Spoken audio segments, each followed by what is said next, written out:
Oh boy, what do we have here?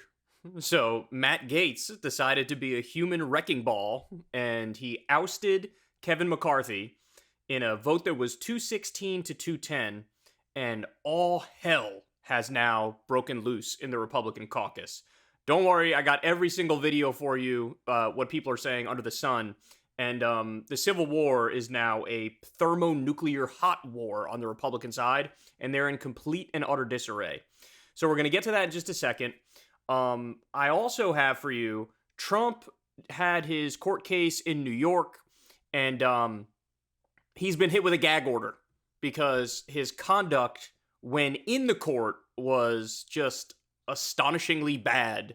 And now this is the first time there's actually some repercussions for him since he's been released on bail in a number of jurisdictions. And by the way, it's a gag order, and this case in particular is a civil case. This isn't even the criminal case. So he is really, treading on thin ice here. So there's a lot to get to on that front. And then later on in the show, I'll talk to you about a Supreme Court case that should absolutely horrify you because they're going after the Consumer Financial Protection Bureau, which is one of the few government agencies that actually looks out for regular people. So buckle up for that one. If they rule the wrong way on that, it can get really, really ugly out there. They're basically going to decide whether or not the Consumer Financial Protection Bureau, in their view, is constitutional. And if they say it's not constitutional, then effectively they're saying any sort of government regulation, any sort of a watchdog over big business to look out for regular people is not allowed. Even if Congress passes it, it's not allowed. So we'll talk about that and much more. All right, so without further ado, let's jump into it. You guys know the drill. Everybody do me a big favor and click that subscribe button. Still trying to grow the community here. I think it's like 30 or 40% of you guys who watch the channel but don't subscribe. If you click that button, it doesn't cost you anything, and it helps us tremendously in the algorithm, so I'd really appreciate it if you do that. All right, so here we go. Matt Gaetz decided he was going to be the best friend to every single Democrat, liberal, progressive, and leftist in the country and start an all-out Republican civil war internally and effectively oust the speaker. And guess what? That's exactly what happened. So under the rules that he negotiated when McCarthy became speaker, he had the right, or any Republican in the caucus had the right to say, we don't like the job you're doing. We're going to trigger a vote to remove you. And so that's exactly what he did. And in the end, the vote was 216 to 210. What happened is every Democrat was like, we're not going to save McCarthy. He's not offering us anything. You know, if he came and offered us something, maybe we would save him, but he's not, so we're not going to save him. Every Democrat voted against McCarthy. And then you also had, it wasn't even that many defections. It was somewhere between 5 and 8 Republicans voted against McCarthy, and that's all it took. So even though McCarthy has the support of like over 95% of the Republican caucus, his ass is going gonzo.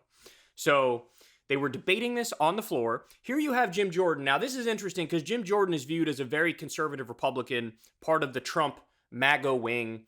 But also, he was a massive backer of McCarthy. So the lines here aren't as clear as you would think. It's not like Matt Gaetz is representing the MAGA wing and Kevin McCarthy is the non-MAGA wing. No, they're both, to one extent or another, part of the MAGA wing. And you got all this crossover. Very conservative Republicans claiming the mantle that McCarthy is the way to go, and very conservative Republicans claiming the mantle that no, McCarthy's not the way to go and we have to pick a new speaker. So here's Jim Jordan. He's going to be making the argument in favor of keeping McCarthy, and I'm going to show you Matt Gaetz' reaction because he ain't buying it even one little bit.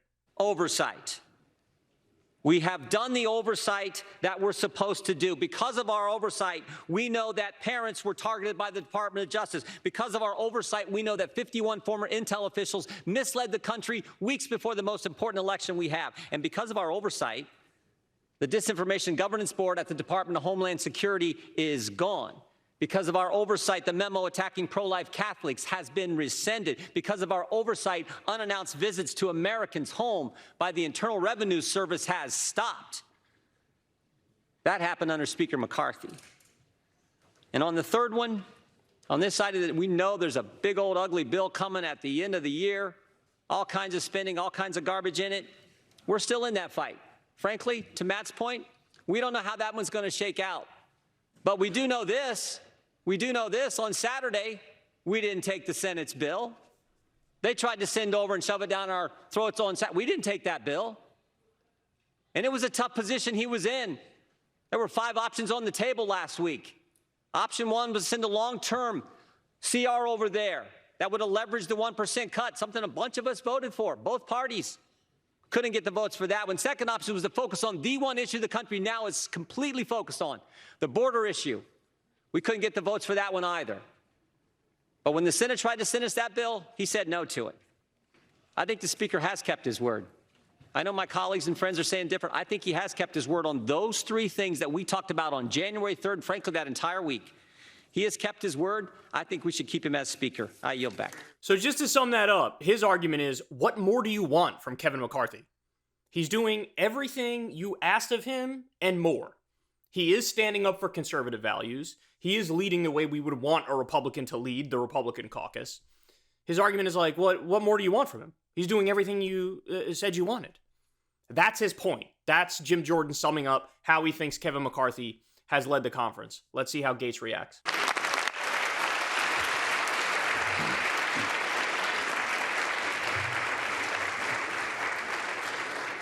Gentleman from Florida is recognized. Yeah, the problem with my friend from Ohio's argument is that many of the bills he referenced as having passed are not law. Yeah, because the Senate is under Democratic control.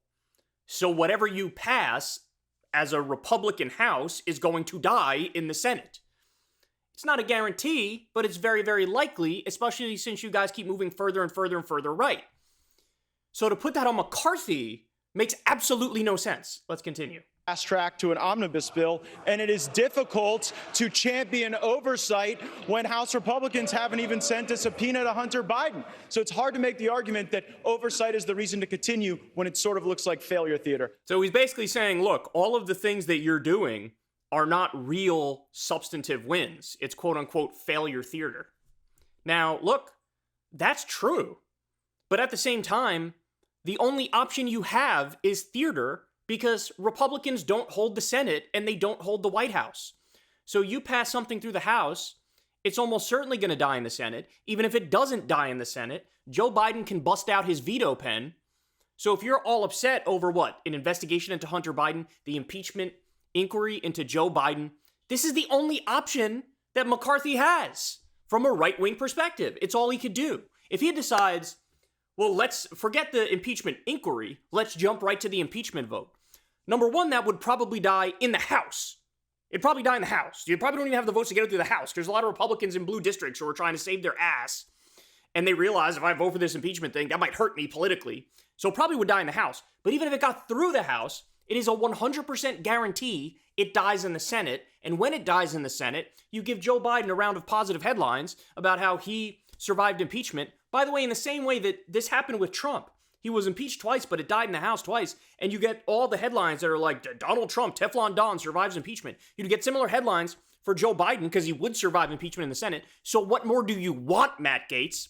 The funny thing is, as his accusation of Kevin McCarthy is like, all you're doing is virtue signaling. Yeah, that's partly true. But you know who a bigger virtue signaler is? Matt Gaetz. He is the purity tester in chief. He is the king virtue signaler. I got more for you. So he continues.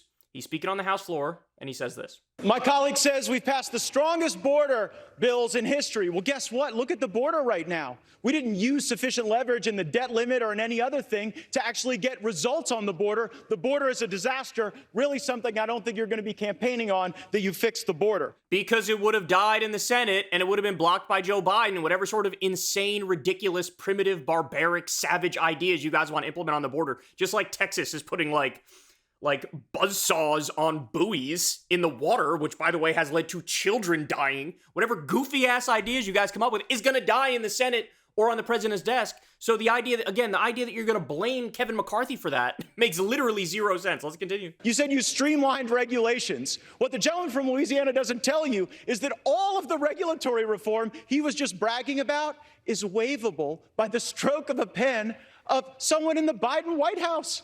Do you really think you've got anything for that? It's almost like there's consequences for when the other party wins the White House. Shocking. God, this guy, he either has no idea how Washington works, or he doesn't care because he just wants the cameras on him. And that's become like the leading theory among everybody on the left and the right, is that this guy just wants the cameras on him. That's why he's making a big stink. But again, I know I'm going after him here. I'm going after him to point out what he's doing makes no sense. But at the same time, I fully support Matt Gaetz. Matt Gaetz, keep going, dog. Don't stop. I love this. You're just ripping everybody to shreds inside the Republican Party from within. This is why Newt Gingrich was like, I don't know, was he like a Democratic operative or something? Well, he's not. That's not his intent. But he's certainly acting like it. All right, let's continue. And then finally, the welfare to work that the gentleman from Louisiana said we got. The welfare programs that they said that they streamlined with their welfare to work stuff, they're actually going to grow. Because while they did work requirements, they blew out those programs with expanded eligibility. I'm real glad you guys didn't put work requirements on Medicaid. It probably would have resulted in Medicaid expansion. Love it. I love it. See, this is where the mask is ripped right off. He's trying to do, bro, I'm the anti-establishment one. That's what I am, bro. I'm fighting the elites, bro. And then he's like, you guys actually sort of expanded welfare a little bit and expanded Medicaid. And God forbid, maybe you were going to expand Medicaid too. And it's like, those are the anti-establishment positions.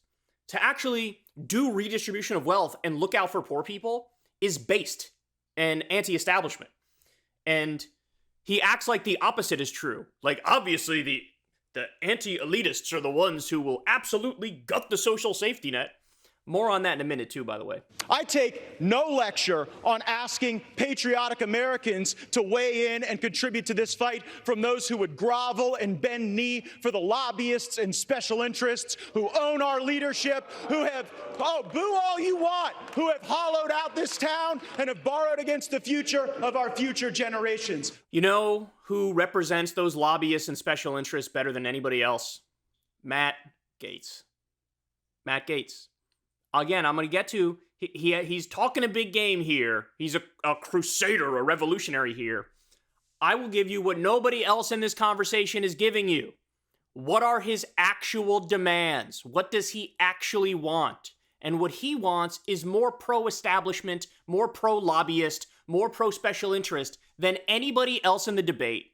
So I love how he virtue signals like he's anti-elitist and anti-establishment and against the big money in politics. Nobody serves big money interests better than Matt Gaetz. Again, more on that in a second. And the reason he feels the need to bring this point up is because a lot of people are correctly pointing out, hey man, in the midst of you making all this noise and causing a big stink, you sure are doing a lot of fundraising pitches. And it's like, yeah, what does Matt Gaetz want? He wants the attention, and he wants to raise money from regular people. Now, is that a better avenue than raising it from big money interests? Of course. But at the same time, he still represents big money interests better than anybody else. Again, more on that in a second. Through the work of hardworking Americans, $10 and $20 and $30 at a time, and you all keep showing up at the lobbyist fundraisers and see how that goes for you. I reserve. So again, what this is fake populism, the quintessential example of fake populism. Because, oh yeah, but bro, the lobbyists, the special interests, the elites, bro, I'm gonna get some, bro. And then I will show you exactly the stuff he's mad didn't get through. This is the bill he supported, the continuing resolution he wanted, as reported by Jeff Stein relatively recently, about a week ago. They wanted to advance a bill that cuts the following stuff by at least 30%. Housing subsidies for the poor, medical research for cancer, Social Security Administration offices, nutrition aid for pregnant moms. They wanted to cut baby formula. By the way, that one in particular was up to 70% cut. That's the WIC program for poor mothers so that their babies can survive and get formula. Head Start, the EPA, NASA, the Justice Department. I don't know what LIHEAP is still. Toxic waste cleanup and much more. By the way, also, it was a cut of 200,000 teachers. That's lovely. And also a massive cut to the Meals on Wheels program and home heating assistance. Now, this is the bill that Matt Gaetz voted for. This is what him and his closest allies voted for. But thank God, the Democrats all voted against it, and also you genuinely had some moderate Republicans who voted against it, and that bill failed. And it was only after that Kevin McCarthy was put in the position, I got to do something to avert this government shutdown. So what happened? They cut a deal with the Democrats. It's basically a clean continuing resolution, keep government spending the same. The only thing they stripped out was the Ukraine funding. That's it. And that was a great deal for Democrats. It's a great deal for moderate Republicans. It's a much better deal for the country. And he's up there virtue signaling like he's against the elites when he supported this bill, which was more pro-elite and more anti-poor and anti-working class. Now, again, he makes it seem like he's this revolutionary crusader. Well, what was the genesis of this fight between Kevin McCarthy and Matt Gaetz?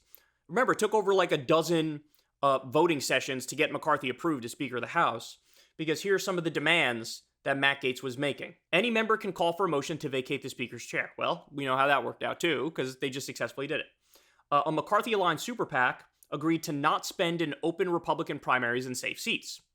The House will hold votes on key conservative bills, including a balanced budget amendment, congressional term limits, and border security. This is one that he was like really angry over because apparently only some of the bills they had an up or down vote on. But again, it's all theater anyway. He was attacking theater, but he's doing the theater because no matter what they get through, it's going to die in the Senate. And even in a miracle, it gets through the Senate, which it won't. Biden would veto a lot of these idiot ideas too. Efforts to raise the nation's debt ceiling must be paired with spending cuts. Again, this is like standard Koch brothers, right-wing think tank, laissez-faire, libertarian economic garbage that screws the working class. Move 12 appropriation bills individually instead of passing separate bills to fund government operations. More Freedom Caucus representation on committees, including influential House Rules Committee, that, they got these things. Cap discretionary spending at a fiscal year 2022 levels, which would amount to lower levels for defense and domestic programs. 72 hours to review bills before they come to the floor. Give members the ability to offer more amendments on the House floor. Create an investigative committee to probe the weaponization of federal government. Restore the Holman Rule, which can be used to reduce the salary of government officials. Like, this is what he wanted. It's not like he put up a fight and the things he was asking for was like, let's have the PRO Act so we get more union members in this country. Let's do sectoral bargaining so we raise wages. Let's raise the minimum wage. Let's get big money out of politics.